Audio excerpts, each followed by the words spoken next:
Hey everyone, this is Max Edson, co-founder of Price, and I'm here to walk you through our sold to listed ratio map. And so ultimately this map shows you the supply and demand activity levels on a county by county basis across the United States. And to do this, we're taking the sold comps within a certain time frame and dividing it by the listed comps within that same certain time frame for each county. And so while this is very similar to the sold to for sale ratio, where this differs is that this is on a very time specific basis. So we can break down the time windows for you on a 12-month, 6-month, and 3-month time frame.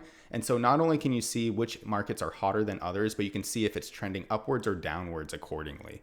And so if you look in the top right-hand corner, you're going to see a legend where the lighter the county is, the lower that ratio is going to be. And the darker that county is, the higher the ratio is going to be. So if I wanted to go and, let's say for an example, look at the sold to listed ratio for 6 months, I can type in a certain ratio here where I want to filter out those counties that don't meet that criteria. And then that way I'm only targeting the counties that do. So please like, share, subscribe if you want to learn more, and enjoy.